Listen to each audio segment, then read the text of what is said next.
Bonjour, aujourd'hui nous allons parler du marché boursier et plus précisément de l'Eurostoxx 50. Nous pensons qu'après quelques semaines de consolidation, l'indice pourrait connaître une nouvelle hausse et retester de nouveau plus haut en juillet. Nous allons jeter un coup d'œil au graphique sur notre plateforme FinGraphs. Et nous commençons par le graphique horaire de l'indice Eurostoxx 50. Comme vous voyez, il y a une période de consolidation longue et douloureuse depuis le début de mai. Nous pensons que nous pourrions voir les prémices d'une nouvelle tendance à la hausse, ce qui pourrait nous aider à sortir de cette fourchette de consolidation et à atteindre de nouveaux plus hauts en juillet.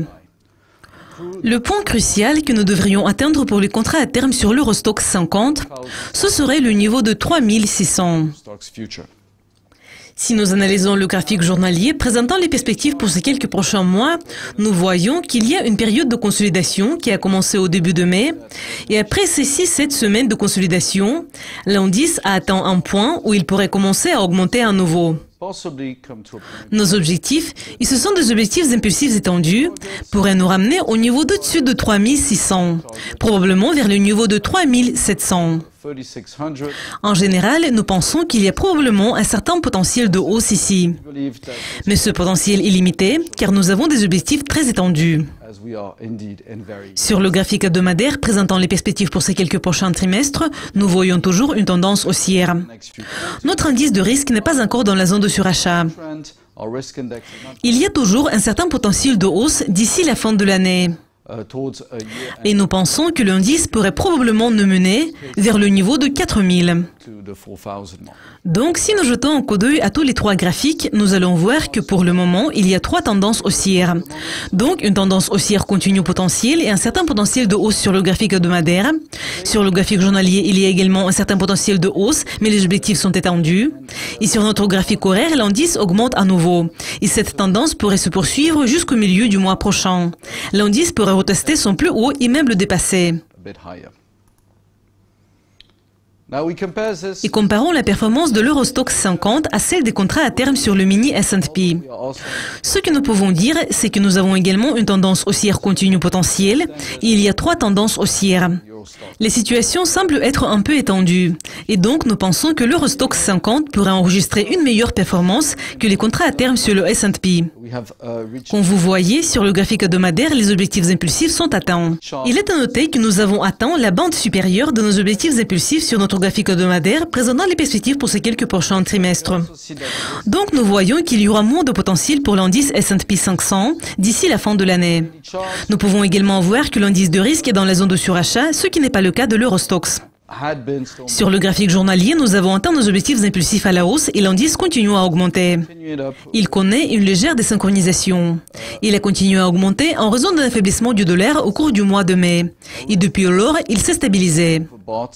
Notre indice de risque est dans la zone de surachat et nous pouvons voir un peu plus de résistance sur le graphique journalier du S&P par rapport au même graphique de l'Eurostoxx. Sur le graphique horaire, l'indice semble continuer à augmenter. Mais il s'approche déjà de ses objectifs impulsifs. Donc nous prévoyons qu'il y aura moins de potentiel de hausse pour le S&P 500. L'euro pourrait être une des raisons pour cela, car si nous analysons le graphique hebdomadaire de l'euro, il suit théoriquement une tendance baissière à long terme. Il atteint un niveau bas à la fin de l'année dernière. Notre indice de risque a été dans la zone de survente. Nos enveloppes se sont touchées et l'indice a atteint nos objectifs en termes de prix et en termes de temps. Actuellement, nous observons une réaction à la hausse, mais nous ne pouvons pas encore confirmer une tendance haussière. Dans ce contexte, sur le graphique journalier, nous voyons un moment à la hausse. L'indice connaît une consolidation depuis le début de juin. Et nous pensons que cette consolidation pourrait probablement se poursuivre au cours de ces quelques prochaines semaines, ce qui va soutenir l'Eurostoxx par rapport à l'indice S&P. Sur le graphique horaire, il y a toujours une tendance haussière, mais cette tendance est très faible. Vous ne voyez pas d'objectif ici, et nous appelons ce type de tendance une tendance haussière neutre. L'indice a récemment atteint la zone de survente. Il y a une légère réaction à la hausse, mais il semble que ce mouvement puisse se poursuivre au cours de ces quelques prochaines semaines.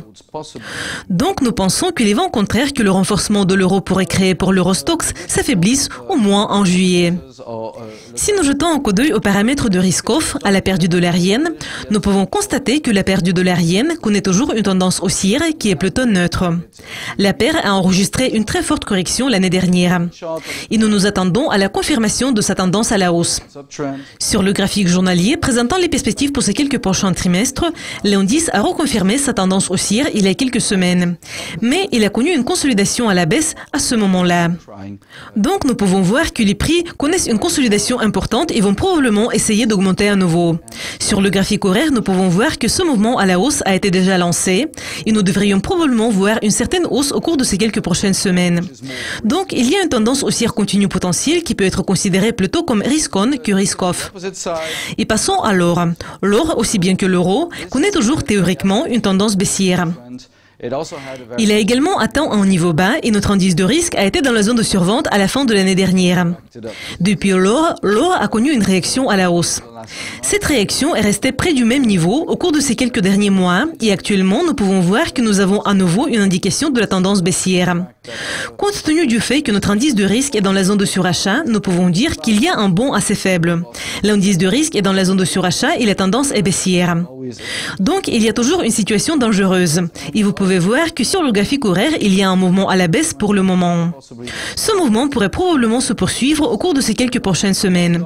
Donc la situation risk-off semble disparaître compte tenu de l'affaiblissement de l'or et du renforcement du dollar yen. L'euro connaît une consolidation. Tout cela confirme le fait que l'Eurostoxx pourrait continuer son mouvement à la hausse et retester son plus haut. Et il pourrait probablement dépasser le S&P. Will possibly outperform the S&P. Bonne journée. Merci de votre attention.